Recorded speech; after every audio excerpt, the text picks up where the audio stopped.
भी social media पे देखो, झूठ का एक बाजार गर्म हुआ होता है। कोई अभी सच तस्मे बांध रहा होता है, सच तस्मे बांध रहा होता है, झूठ पूरी दुनिया का चक्कर लगा के आ जाता है। मेरी हुकूमत हो ना हो, ये मुल्क मेरा ही है।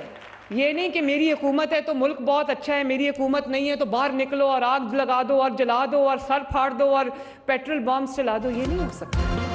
वज़ीर आला पंजाब मरियम नवाज ने कहा, सोशल मीडिया पर झूठ का बाजार गर्म है, सच तस्मे बांध रहा होता है, झूठ पूरी दुनिया का चक्कर लगा कर आ जाता है। बच्चों के हाथों में पेट्रोल बम थमाने वाले प्रोपेगेंडा कर रहे हैं। दूसरों के बच्चों को जेल पहुंचाने वालों के अपने बच्चे आराम से बाहर बैठे हैं। प्रोपेगेंडा वो कर रहे हैं जो पुलिस और रेंजर्स का सर फाड़ने के आदी हैं।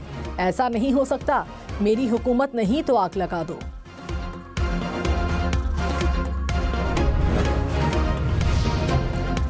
7 दिन में कमीशन न बना तो मुज़ाकरात खत्म। चेयरमैन पीटीआई बैरिस्टर गौहर का ऐलान, कहा कमीशन न बना तो मुज़ाकरात का कोई फायदा नहीं, चौथी मीटिंग नहीं होगी। बात आगे बढ़ाने के लिए जल्दबाजी के बजाय तहम्मुल से काम लेना होगा। हुकूमत से माजरत जारी रखना चाहते हैं, मुनासिब नहीं कि मुज़ाकरात को ताअत्तुल का शिकार करें। लॉ एंड ऑर्डर की सूरत हाल पर मुलाकात हुई, इशू नहीं बनाना चाहिए।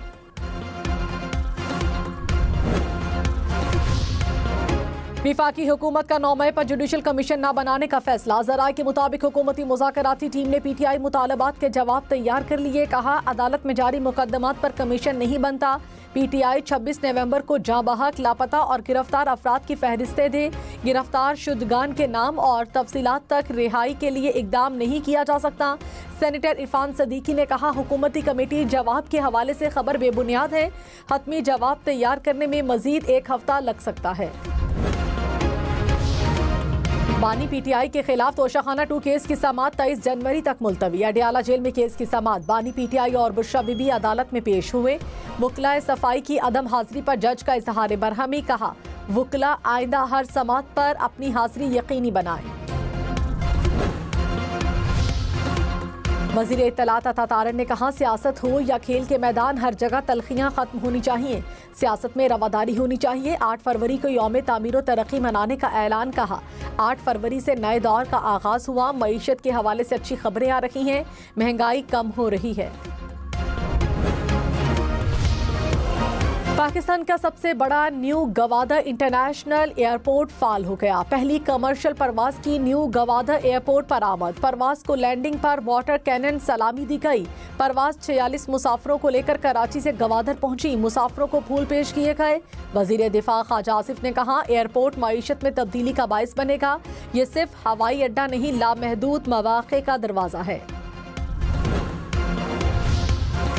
वज़ीर आज़म का गवादर एयरपोर्ट से परवाज़ों का सिलसिला शुरू होने पर इज़हार इत्मीनान। कहा, एयरपोर्ट का फाल होना सीपैक से खित्ते की तरक्की के ख्वाब को शर्मिंदा ताबीर करेगा। बैनुल-अक़वामी सहूलियात से आरास्ता गवादर एयरपोर्ट पाक चीन दोस्ती की आला मिसाल है। पूरी कौम चीनी क़यादत और चीनी हुकूमत की मशकूर है।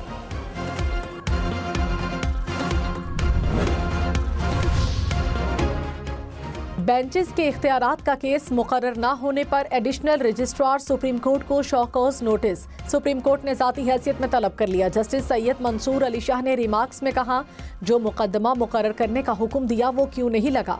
खुद भी कमेटी का रुकन हूँ, मुझे तो इल्म नहीं। जस्टिस आयशा ए मलिक ने कहा, जुडिशल ऑर्डर को इंतजामी कमेटी कैसे नजरअंदाज कर सकती है। टैक्स के मुकदमात मुकर्रर कर रखे थे जो तब्दील कर दिए गए। फॉर्म 45 या 47 दोनों में अगर फर्क है तो कोई एक सही होगा। फॉर्म को जांचने के लिए पूरी इंक्वायरी करना होगी। जस्टिस जमाल मंदोखेल के बानी पीटीआई की इंतखाबी धांधली के खिलाफ दरखास्त पर समाअत में रिमार्क्स। हामिद खान से मुकालमे में कहा, क्या खैबर पख्तूनख्वा से बलोचिस्तान तक सारा इलेक्शन ही गलत था। अगर आप समझते हैं कि इलेक्शन कमीशन जानिबदार हैं तो मुतालिका फोरम पर जाना चाहिए था। केस की समाअत गैर मुअय्यना मुद्दत के लिए मुलतवी।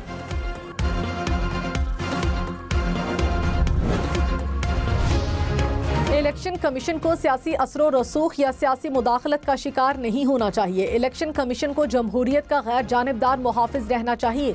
सुप्रीम कोर्ट का आदिल बाज़ई को डी सीट करने का फैसला कलअदम करार देने का तहरीरी हुक्मनामा जारी। कहा, अदालती हिदायत के बावजूद इलेक्शन कमीशन ऐसा रवैया अपनाता है जो इसके आईनी फराइज से मुताबिकत नहीं रखता। इलेक्शन कमीशन समझता है इसे दूसरे आईनी इदारों और वोट के बुनियादी हक को नजरअंदाज करने का इख्तियार हासिल है। इलेक्शन कमीशन का हुकूमत के हक। चेयरमैन सेनेट यूसुफ रजा गिलानी ने कहा, ओपोजिशन और हुकूमत का मैच नहीं, मुज़ाकरात चल रहे हैं। मुज़ाकरात वाहिद हल है, कोई तीसरा ऑप्शन नहीं।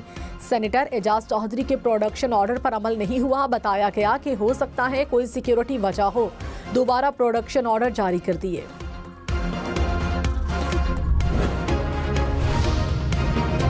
£190 मिलियन केस में सजा के खिलाफ अपीलें। बानी पीटीआई और बुशरा बीबी ने वकालतनामों पर दस्तखत कर दिए।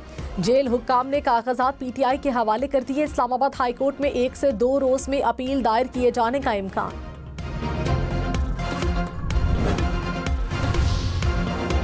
आजम खान और राजा इनाम अमीन ने बतौर एडिशनल जज इस्लामाबाद हाई कोर्ट हलफ उठा लिया। चीफ जस्टिस आमिर फारूक ने हलफ लिया। तकरीब में इस्लामाबाद हाई कोर्ट के तमाम जजेस की शिरकत। Chief justice Balochistan high court ने भी 3 नए एडिशनल जजेस से हलफ लिया। तैनात जजेस में आसिफ रेकी, अयूब तरीन और नजमुद्दीन मेंगल शामिल। बलोचिस्तान और खैबर पख्तूनख्वा के पहाड़ी इलाकों में बर्फबारी ने रंग जमा दिया। पशीन, ज़ियारत समेत मुख्तलिफ इलाकों में बर्फ पड़ी। बालाकोट के पहाड़ बर्फ से ढक गए। नारान, काखान, शोकरा और बाबूसा टॉप में वक्फे से बर्फबारी। पारा चन्नार में भी बर्फबारी के बाद हर तरफ सफेदी बिछ गई। इस्लामाबाद में बादल छा गए, बारिश का इम्कान।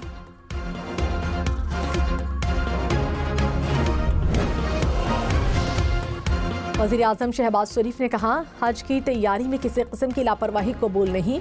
हुज्जाज कराम को हर किस्म की मुआवनत सहूलत यकीनी बनाई जाए। वज़ीर-ए-आज़म की हज ड्यूटी पर अच्छी शोहरत के काबिल अफसरान तैनात करने की हिदायत। इजलास में वज़ीर-ए-आज़म को हज की तैयारियों पर तफसीली ब्रीफिंग।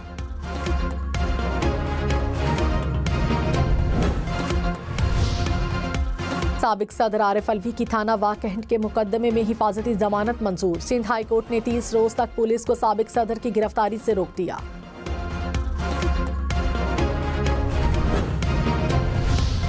सीनियर वजीर सिंध शर्जील मेमन ने कहा, मुज़ाकरात हों लेकिन 9 मई पर समझौता नहीं होना चाहिए। पीटीआई के पास उस वक्त एक मैंडेट मौजूद है। तहरीक इंसाफ के मुंतखब लोगों से बातचीत हो रही है, जेल में बैठे शख्स से नहीं। हर मसले का हल डायलॉग है। रोजाना चलने वाले सियासी झगड़े खत्म होने चाहिए।